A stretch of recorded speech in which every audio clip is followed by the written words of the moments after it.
Deschooling is not just about school. It's also about realizing ways that racism shows up in my life, how white supremacy shows up in my life as a Black African American woman.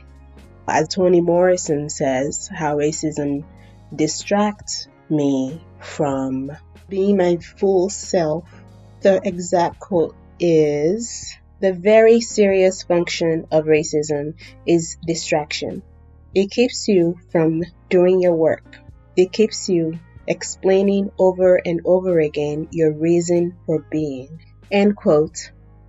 That is essentially what this episode is about, and my experience with gender activism. Most activists that I'm around know that the school system is rooted in white supremacy. But I think we have a lot of work to do, and this is not just white activists, but also non-white activists, because we know that you don't have to be white to uphold white supremacy, right? So, even I have been doing a lot of work. This didn't just come overnight. This is a lot of work that I've been doing to shed in my ways of upholding white supremacy. And so one of the ways that school teaches this is the right or wrong. You're looking for a right or wrong answer. And that teaches judgment. It also limits our ability to communicate. It gives us control issues. It limits our ability to engage in fruitful discourse with others who don't see things the way we do. And that, with white supremacy and ignorance of other cultures, leads to colonization. And the fact that we are taught so little and such biased information about Africa and other cultures of color, that affects us in a lot of ways too. It affects our ability to imagine the intellectual abilities of that culture. It limits our openness to learning from that culture. We're constantly approaching such cultures as needy from us, from the Western, from the educated. When it comes to gender, the West definitely has a lot to learn from Africa. And Africans, we marginalize a lot of ourselves to fit into the Western gaze and worldview. And pronouns and gender are one way. We are replacing our languages with English, French, and etc. because we feel we need to. But I know from experience that the West has a lot to learn from us. And so if you are ready to decolonize your activism, which means to learn new language and to just also really be introspective about how this culture has affected your way of speaking, viewing, thinking, everything about others, then please join me. And I'm going to create a platform for us, for people who are willing to do the work in that. Check the show notes page. It's going to be a Facebook group called Decolonize Your Activism. This is my last episode of Wellness Spiral on Fare of the Free Child. Thank you for listening, and thank you, Akila, for sharing your platform. I'm going to continue Wellness Spiral. If you would like to share your story, your wellness journey, your birth story, your pregnancy story, your fertility story, contact me and I would love to talk to you.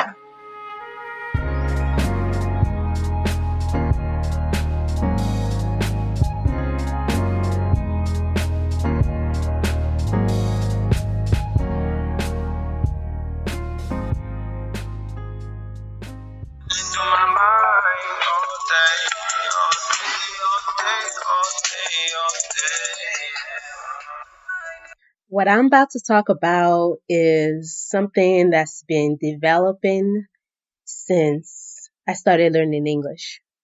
over 30 years now. And it's recently just been very infuriating and exhausting to me.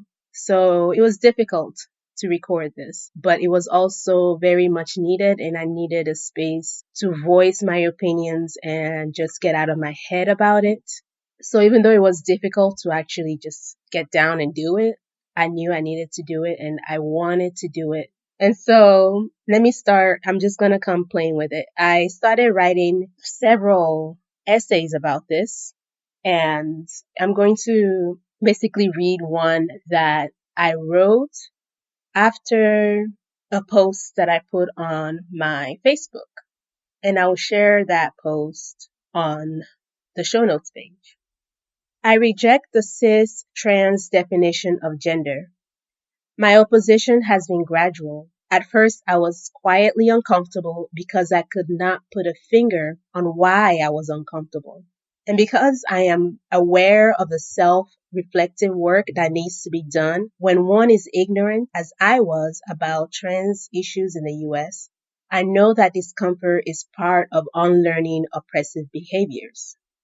As an unschooling, self-directed learner who is doing the work to raise myself and my daughter to live decolonized lives, I practice self-reflection a lot. So I quietly did the work to understand the roots of my discomfort with the cis and trans definition of gender. And I realized that my discomforts were rooted in unlearning and disrupting white and Western supremacy. Queer and gender-bending activism is based on the awareness that gendered languages support oppressive cultures. But I will also say that queer and gender-bending activism has deep roots in white and Western supremacy. As a doula, I have attended several reproductive justice workshops focused on gender, language, and inclusiveness. All the workshops that I've attended over the past 10 years have been facilitated by white people who identified as queer or trans. These workshops were very interesting to me, and I was interested in learning more simply because of my experience learning English and because the pronouns were one of the most difficult things for me, and that brought a lot of judgments from other people when I used the wrong pronoun. And also in a philosophical way of coming from knowing two languages that were not gendered. Those were my first two languages. And then switching to English and French in school and when I came to the US, which were very gendered.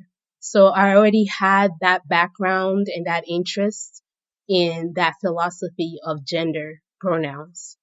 I will also add that in these workshops that were facilitated by white people, they often cited the Native American quote unquote third gender. But then they could not tell me more about it when I asked about the philosophy behind it.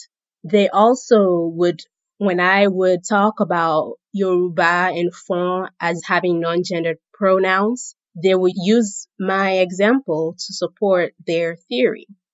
But as I studied my language and the philosophy behind it more, and as I looked deeper into English as a gendered pronoun and the roots of it and the way it affects the culture and the philosophy all around it, I had more to say. I had more to say. And then when I would want to talk more deeply about the philosophies around gendered and non-gendered pronouns, then I was being shut down. And this is when I realized, okay, this is where my discomfort lies, because the activism is really rooted in control and Western supremacy. A characteristic of supremacy is avoiding unfavorable comparisons to others.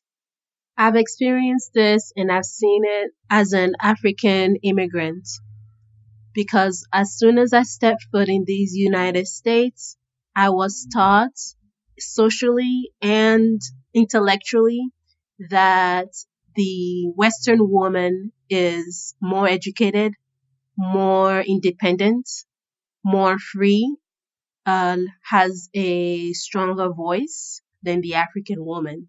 Even though this has never been my experience, it is the lens that I was taught to look at the world through.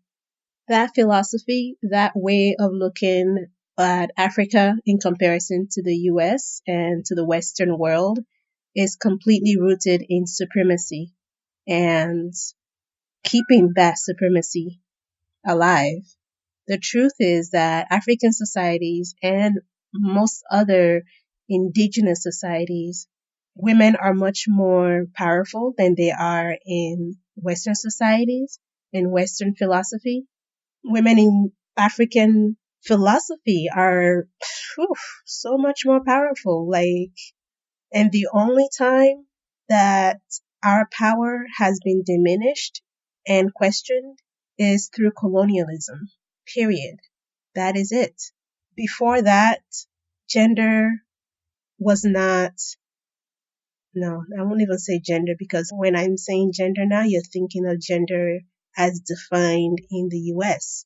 And it was never defined that way in African societies. Women were never defined the way they are defined in Western culture, as less than or as in constant comparison to the man.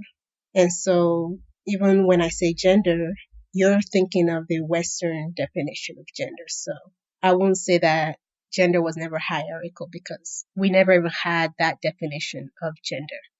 Anyway, so I was talking to my father about my frustrations with the gender activism and communicating my perspective. And it's always so good to talk to him. And so he gave me this book, which is called The Invention of Women, Making an African Sense of Western Gender Discourses. And it was written by Oyeronke Oyewumi. And I started reading the book while I was in Benin visiting.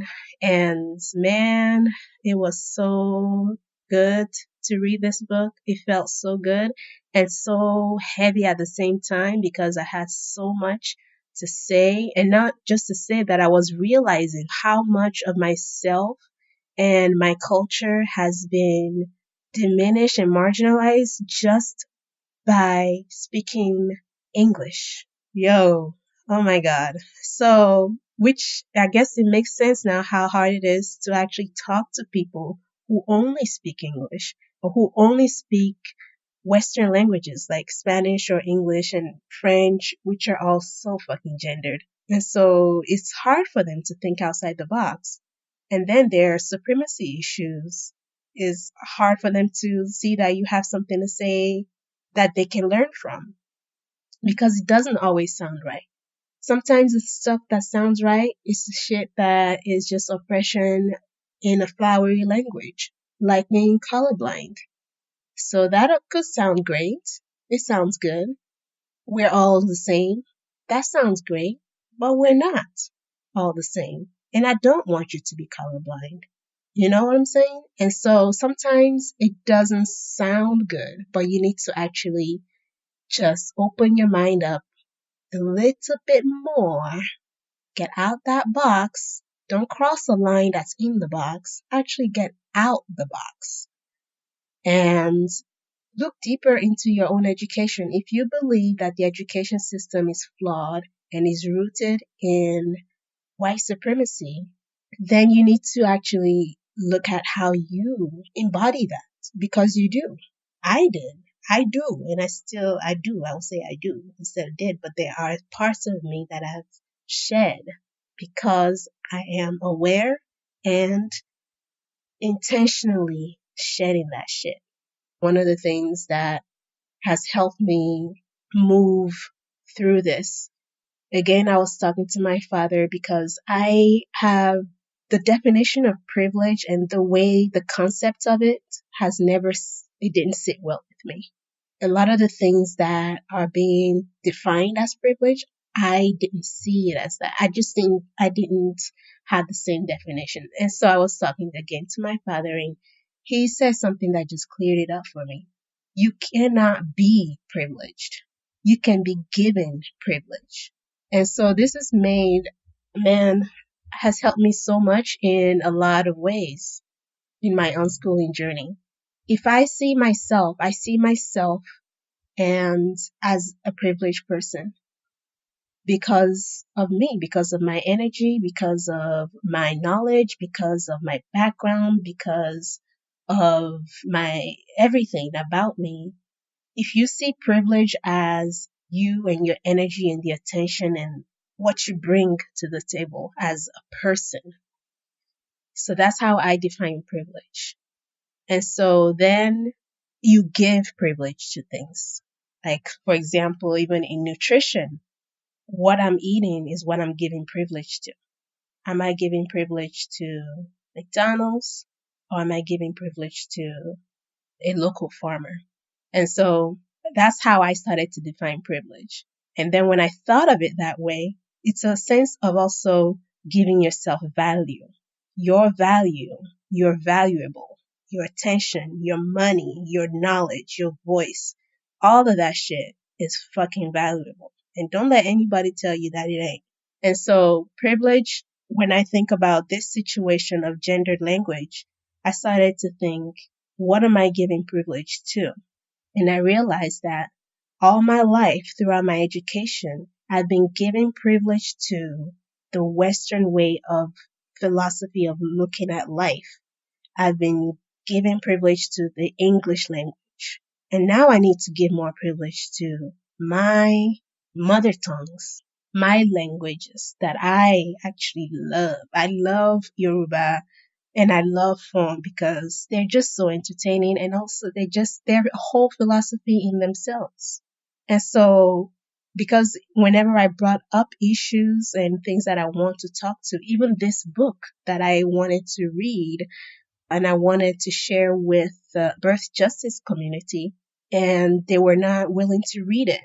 And I would be called things like transphobic and things like that. And rather than take that to heart, I'm like, okay, I'm going to stop giving them privilege of my attention and start giving privilege to this because they're not giving privilege to my background and they're sure enough not giving privilege to my voice or anything that I have to say. So I'm not going to let name calling define me because you can't go into that. And I did. And I'm like, am I being transphobic? Am I being hateful? And I realized, no, I'm not being transphobic. I'm not being hateful. These are words from people who are trying to avoid learning from you and who are trained to distract you from learning about yourself. And they don't even know it. That's the truth. And so I started giving privilege to myself and my culture. Because the system of white supremacy gives privilege to white people and white culture. And I can't help that. I mean, I can't really completely stop that, but I can give privilege to different things in my life. And that's how I change the world. And that's how we all will change the world when we stop giving privilege to the things that this system gives privilege to. So as I said, coming to the US and learning English, I already had a different language that I defined the world through. And I won't say worldview because as she said in this book, how about this? This is so interesting. The term worldview, which is used in the West to sum up the cultural logic of a society, captures the West's privileging of the visual. It is Eurocentric to use it to describe cultures that may privilege other senses. The term world sense is a more inclusive way of describing the conception of the world by different cultural groups. And this right here is already something big because I was talking to a fellow birth worker about my opinions. My point is that I don't think it's right for somebody to tell you what to say. Right there to me is more of a control issue than a gender issue. So I was telling her that I didn't feel comfortable because we were in an organization together. And as part of the organization, we were being told that we had to speak a certain way. And so I was telling her that I don't feel comfortable with that. I didn't feel comfortable, like I said, having somebody tell me what to say. Because inherent in non-gendered languages is that there is no controlling. There is no power. And that's one thing that we have to talk about, is that if there is no gender, then how can you make me say one thing over the other? Right? So there is that inherent removal of a power struggle there. And putting it there, it's bringing in different issues. It's bringing in supremacy, it's bringing in control, it's bringing in oppression, it's bringing in Jim Crow. You know what I'm saying? And so that has to be talked about, because it's very clear to me. And so she was telling me, well, if you're just judging somebody, if they're man or woman, by the way they look. And I'm like, no, actually I am not. I'm not judging someone by the way they look to see if they're man or woman. When I'm talking to someone, because I grew up in a society that doesn't have gendered pronouns, I am already not thinking of people as gendered. You know what I'm saying? Like, I'm talking to you as a person, and depending on how you make me feel, different things, there's senses. That's how I define who you are. And that's how I define who you are, by sensing. It's not by visual. So the reason that the body has so much presence in the West is that the world is primarily perceived by sight. And you can see that by how racism, there were times when they would measure the cranium size as a testament to what you are and how you should be in the world. Skin color, obviously, sex. So everything is by sight. In Western societies, a man's body gives him credibility, and a woman's body takes away credibility. So that has been rooted in gender, in the sexes for centuries in Western history. And so if we're going to say that gender is cultural, when you're looking at the Western culture, you put this into it. But when you're looking at other cultures, you also need to put into the fact that that has not been the definition of gender. It doesn't have that history of hierarchy. In the span of Western history, the justification for the making of categories man and woman have not remained the same. On the contrary, they have been dynamic. The two categories have remained hierarchical and in binary position. The constant in this Western narrative is the centrality of the body. Two bodies on display, two sexes, two categories, persistently viewed, one in relation to the other. And so this is part of my argument also, that you are still very much living in a binary world when you are trying to force somebody to call you by one gender. That is still completely binary, basically. I don't know if I'm making sense. And these are the kind of discussions and how it gets when I'm talking to people. And they're just looking at me like, you're being transphobic. And I'm like, no, I'm trying to tell you that you are just digging deeper into that hole that you're trying to get out of. So in order to actually get out of it, you need to study other cultures, the cultures that actually have practiced this for centuries. If gender is a social construct, then we must examine the various cultural, architectural sites where it was constructed.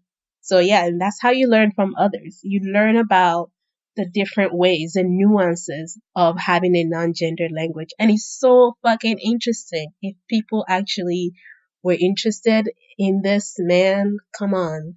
Come talk to me and let's talk.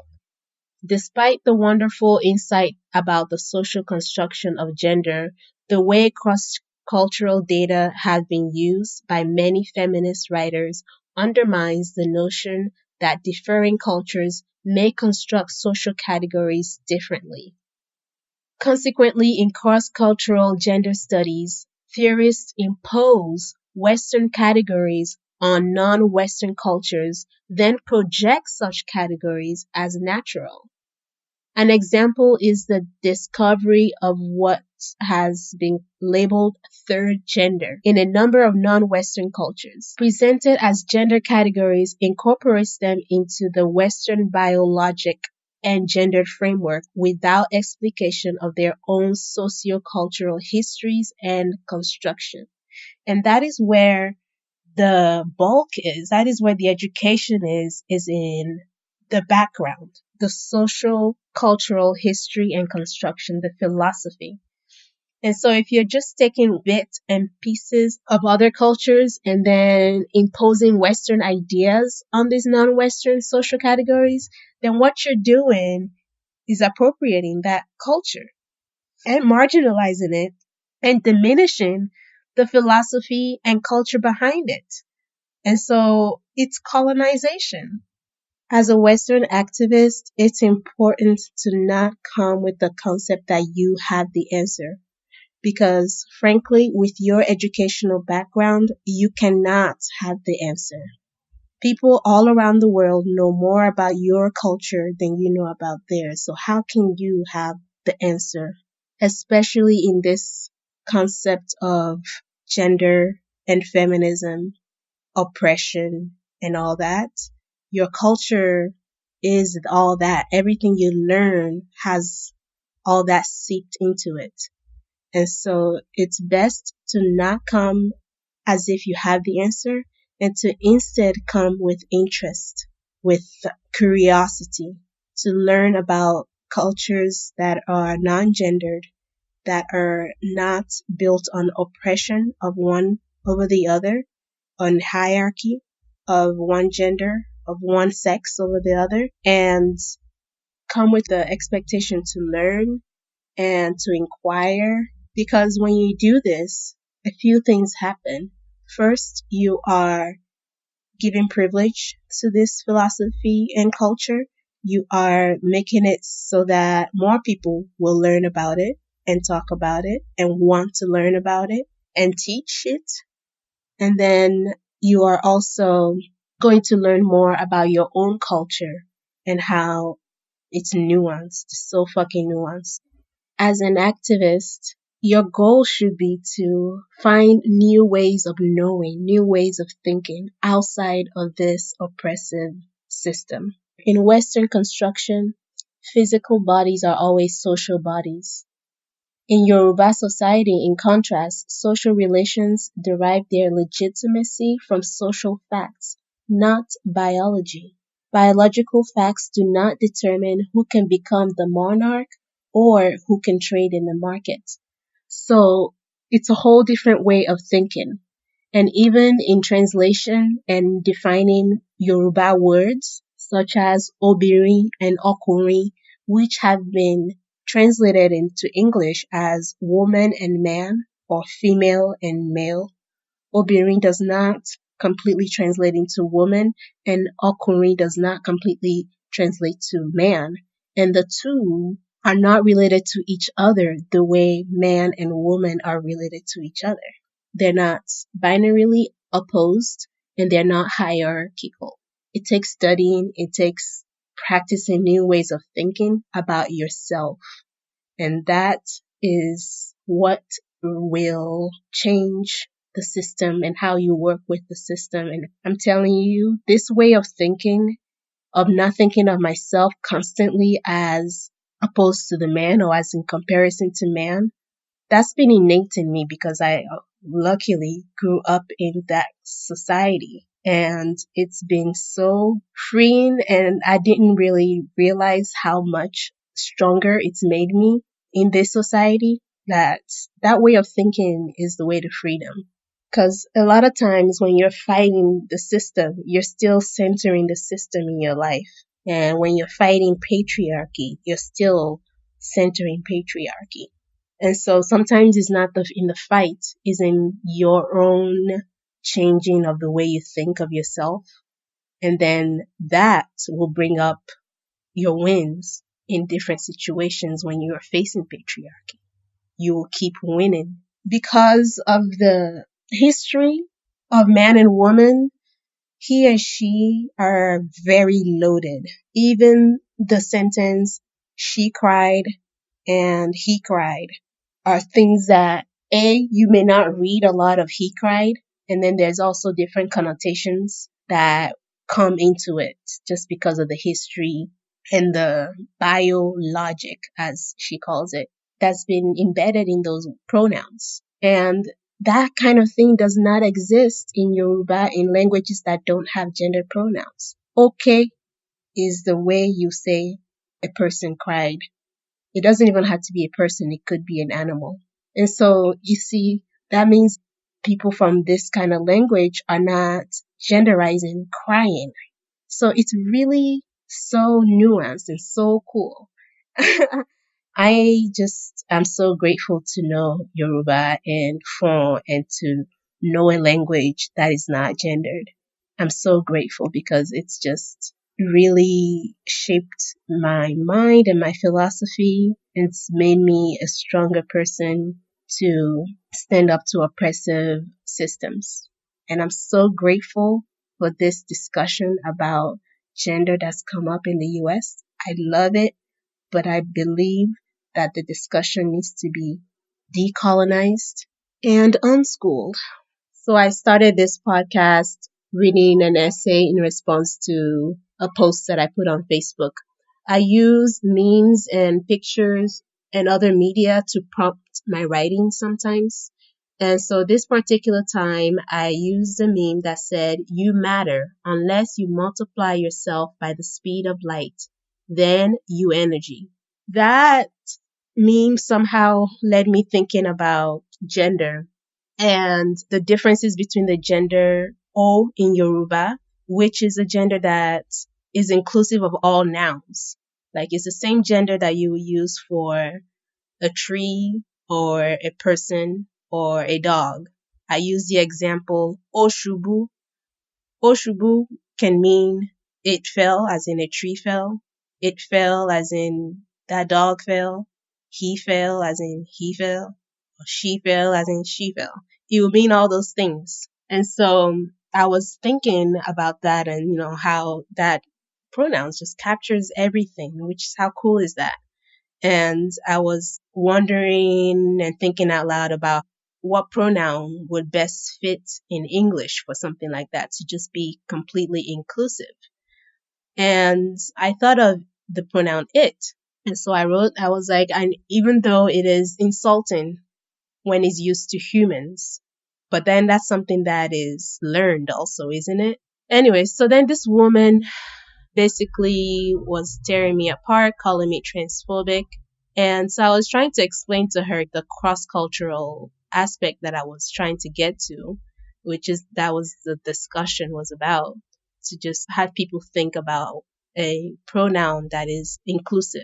But she tells me, how do you know O is inclusive? You need to ask Yoruba trans people and to see if they're insulted by it, and then you can come and tell me whether or not it's inclusive. And the question was just so ridiculously stupid, like, because it's for everything. There's no other pronoun. It's like asking you if you is insulting or gendered, or asking if I is insulting or gendered. It isn't. It just simply isn't. And I don't mean to call her stupid, and I don't like to use the word stupid, and I probably shouldn't have. Anyway, but my point is that the education system that we live in, that we embody, has us thinking in a right and wrong kind of way, which is judgmental. It's either right or wrong. You're not giving thought to what is actually being said. And a lot of our activism is also like that, in which, there is right and wrong.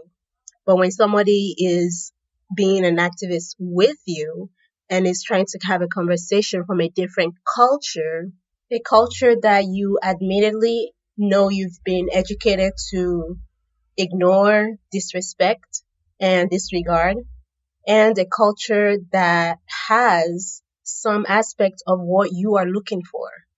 All those reasons are why you need to make space for that person and that culture to be a resource reminds me of James Baldwin and the debates that he used to have. And I just feel like the climate in the education now just has limited that type of discussion, that type of involvement and communication between opposing or just different ways of thinking. And that's really dangerous. And it limits growth and imagination. Okay, I'm going to end there.